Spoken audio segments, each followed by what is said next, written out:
Magandang araw mga ka-Gris TV! Welcome po sa ating panibagong vlog dito sa Japan. Samahan niyo akong mag-explore, kumain at mag-share ng aming simpleng buhay dito. Hello mga besi! After the harvest, eto na naman kami. Drying time ng palay. Ang ginagamit nga namin dito ang artificial dryer para mas mabilis matuyo. Una, tinatanggal yung first layer ng palay. Tapos, diretso na sa sako, tigta 30 kilos bawat isa. Siyempre, sa mga ganitong eksena, hindi na ako kasali sa buhat-buhat portion. Mabigat eh. Pero alam nyo mga besi, habang pinapanood ko sila, napapaisip ako. Grabe no? Ang daming proseso bago maging bigas, ang daming dinadaanan bago makarating sa lamesa natin. Hindi lang pala simpleng butil ng bigas yan, kundi resulta ng pawis, pagod at sakripisyo ng mga magsasaka. Dito sa Japan, ibang-iba, organic ang palay, walang spray, walang fertilizer at libre pa ang patubig. Konti lang ang gastos, kaya kahit mahirap, magaan pa rin kumpara sa bayan kong Sinilangan, Pilipinas. Dito, pagod lang ang puhunan namin, alaga sa pagga-grass cutter.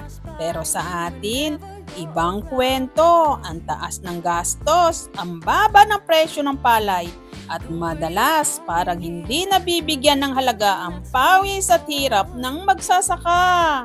Kaya minsan napapaisip ako, kailan kaya darating yung araw na gagaan din ang buhay ng mga magsasaka sa atin? Kailan kaya tataas ang presyo ng palay para sulit naman lahat ng sakripisyo nila? Sana dumating yung panahon na hindi na kailangang mamili pa kung kakainin ba o ipambabayad ng utang ang ani nila. Alam nyo mga besi, kahit saan ka man sa mundo, farmers are the backbone of every family, every table, every meal. Wala tayong kanin, wala tayong pagkain sa plato kung wala ang mga magsasaka.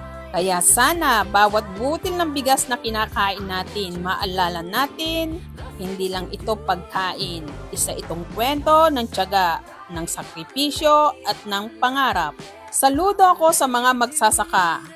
Dahil isa rin akong magsasaka, alam ko ang pagod at hirap nila. At gaya ng palay, tayo rin sa buhay. Dadaan sa init, sa bigat, sa proseso.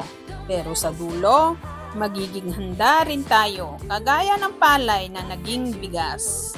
Ako nga pala si Gris TV and this is your Kilig Hugot and Healing mula dito sa Japan. Don't forget to like, share, and subscribe. Kita-kits sa next adventure. Matulog kang may ngiti at gumising kang may pag-asa. Salamat po sa panunood mga ka-Gris TV. Huwag kalimutan i-like, i-share at mag-subscribe. Kita-kits sa susunod kong vlog. Bye-bye!